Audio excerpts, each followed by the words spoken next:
Ce samedi 20 juillet 2024, TF1 proposait un événement spécial à l'occasion de la 5 millième des 12 coups de midi. Jean-Luc Reichmann réunissant les 100 plus grands champions du jeu, afin d'élire le maître des maîtres. Mais alors que Christian Quesada a été sans surprise boycotté par la production, celle qui l'a détrôné, et qui a marqué le jeu à sa manière, a elle aussi été reniée. Il est l'homme dont il ne faut plus dire le nom. Pire encore, aux yeux de la production des 12 coups de midi et de TF1, son parcours au sein du jeu n'a jamais existé. Mais malheureusement, la mise en sourdine du parcours de Christian Quesada aux 12 coups de midi a des victimes collatérales, et c'est Claire Catelin, qui l'a battu en janvier 2017 à l'issue d'un coup fatal très serré, qui en parle le mieux. Sur X, ce samedi 20 juillet 2024, alors que t'est diffusée sur TF1 la grande finale du Maître des Maîtres pour la 5 millième du programme animé par Jean-Luc Reichmann, la jeune femme n'a pas caché sa déception en révélant ne pas avoir été conviée alors même que les 100 plus grands champions du jeu avaient été rappelés et qu'elle est censée en faire partie. En effet, Claire Catelin, qui avait abandonné le jeu au bout de 9 participations pour se consacrer à ses études de droit, a marqué l'histoire des 12 coups de midi. Elle est la première à avoir battu un très grand champion, et s'est imposée 9 jours durant, avec 41 500 € de gains et de cadeaux. Elle était revenue jouer quelques années plus tard, faisant d'elle la seule championne à avoir pu retenter sa chance après avoir dû abandonner. Mais malgré cela, la production ne l'a pas invitée, jugeant peut-être que son image était trop liée à celle de Christian Quesada. C'est en tout cas comme cela que la principale intéressée explique son absence.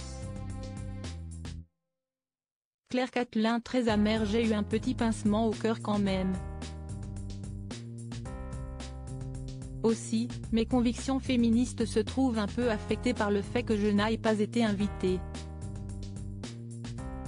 Pourquoi?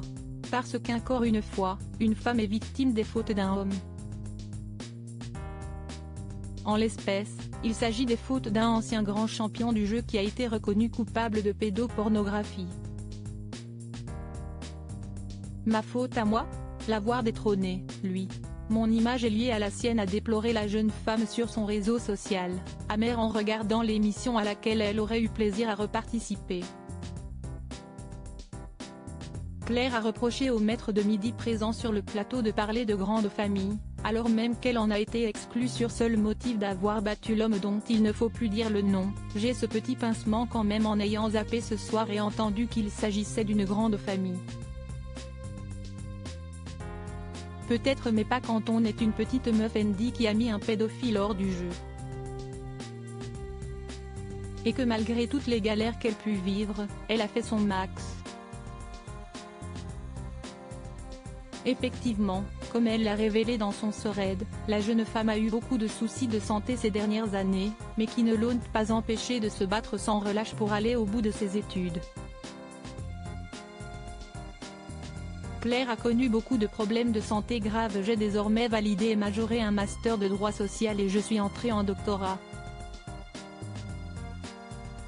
Je prépare une thèse sur l'impact du handicap sur le travailleur en droit social.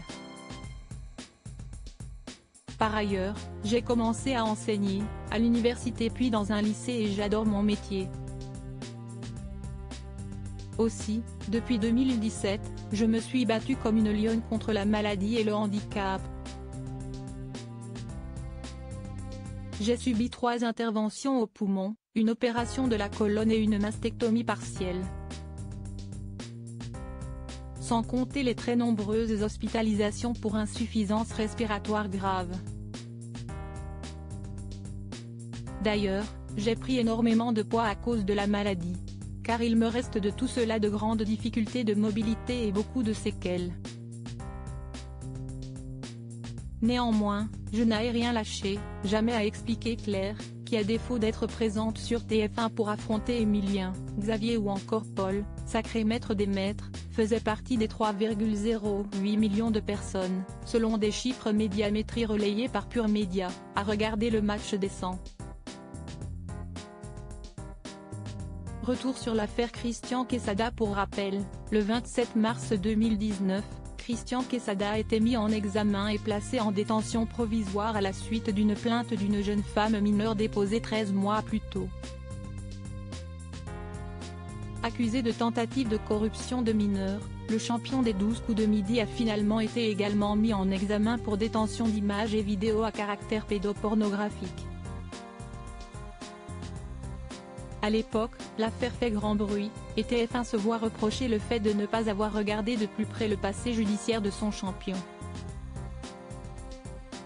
Et pour cause, entre 2001 et 2009, Christian Quesada avait été condamné à 3 reprises pour corruption de mineurs, exhibition sexuelle et détention et diffusion d'images pédopornographiques.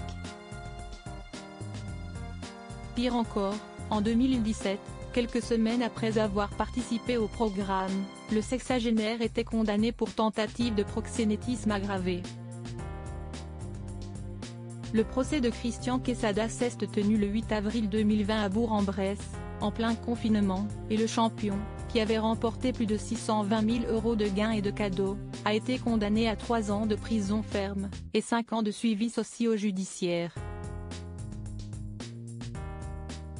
Il a également été inscrit au FIGE, le fichier des délinquants sexuels. Libéré sous condition en mars 2021, il a finalement été de nouveau incarcéré en septembre 2022, pour une durée d'1 mois, pour non-respect du suivi socio-judiciaire.